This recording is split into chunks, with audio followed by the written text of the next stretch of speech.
8 ta qadimiy klan. Assalomu alaykum qadrdon muxlis. Sizlar bilan yana Donghua tahlil kanali va Uz Extreme. Bugungi videorolikda 8 ta qadimiy klan. Bu hikoyada juda qadimiy zamonlarda, kamida 50 ming yil avval mavjud bo'lgan 8 ta buyuk klan hisoblanadi. Keyinchalik ular 8 buyuk klan deb atala boshladi. Ular shunday nomlandi chunki har bir klanning asoschisi dovdiy darajasiga yetgan va hozirgi avlodlar o'sha avlodlarning qon avlodidir. Shu o'rinda qiziqarli ma'lumot. Dovdiy darajasiga birinchi bo'lib chiqqan klan ham aynan Xiao klani hisoblanadi va eng oxirgi bo'lib dovdiyga chiqqan klan bu Gu klanidir. Xiao klani ham o'z ajdodi dovdiy darajasidagi eng yuqori cho'qqisiga yetgani sababli 8 qadimiy klanlar safiga kirgan. Umumiy ma'lumot berib o'tsak, markaziy tekislik tashqi ko'rinishdan ancha murakkab joy. O'sha mashhur bir saroy, bir minora, 2 sekta, 3 vodiy, 4 pavilyon degan atama faqat umumiy tasnifdir. Aslida esa haqiqiy eng kuchli kuchlar bundan ham chuqur yashirin, hatto Gu klandan ham ko'ra yashirinroq va sirliroqdir. Qadimiy klanlar ichida tug'ilish boshqa joylarga qaraganda ancha katta bosim bilan birga keladi. Chunki bu yerda insonning mavqei uning qon naslining qanchalik toza va kuchli ekaniga qarab belgilanadi. Qadimiy klan a'zolari odatda samoviy olov 3 sirli o'zgarish kabi kuchaytiruvchi texnikalarni ishlatmaydi.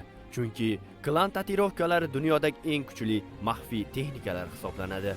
Bu maxfiy texnikalar foydalanuvchini charchatsa ham tanaga hech qanday zarar yetkazmaydi. Shuningdek, bu texnikadan foydalanish natijasida teskari zarba bo'lish ham mumkin emas.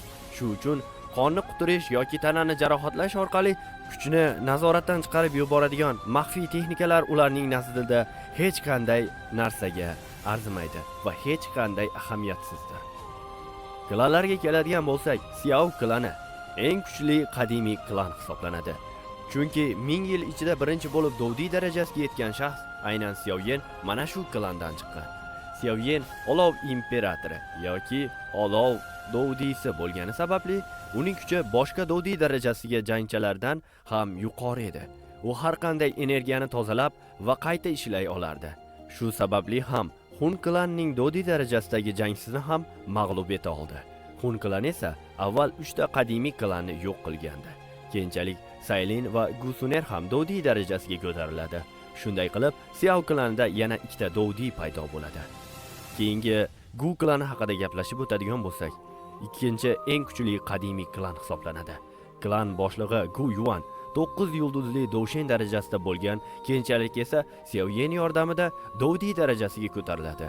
Gu Yuanning qizi Gu Suner ham dovdiy darajasida bo'lgani sababli klan ichida 2 ta dovdiy mavjud.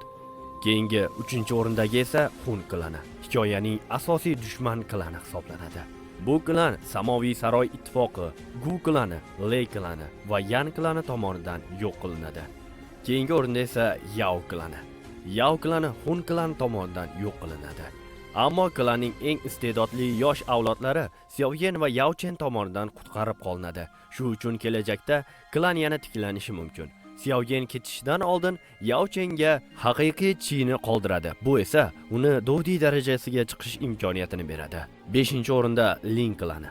Hun klani tomonidan yo'q qilinadi va bu klan haqida unchalik ma'lumotlar mavjud emas. Keyingi klan Shi klani. Bu klan ham Hun klani tomonidan yo'q qilinadi va u haqida ham ko'plab ma'lumot mavjud emas. 7-o'rinda Lei klani. Kuch jihatdan Yan klani bilan teng. Har ikkalasi ham 8 yulduzli Dovshen darajasidagi jangchiga ega. 8-o'rinda Yan klani. Kuch jihatdan Lei klani bilan teng darajada. Har ikkalasida ham 8 yulduzli Dovshen darajasiga ega jangchi bor. Bugungi videorolik mana shulardan iborat edi. Agar sifatli ovozda va original dublyajda tomosha qilmoqchi bo'lsangiz, Play Market va App Store'dan Banana TV ilovasini yuklab oling. Donghua tahlil kanali va Uz Extreme kelgusi videorolikda ko'rishguncha xayr, salomat bo'ling.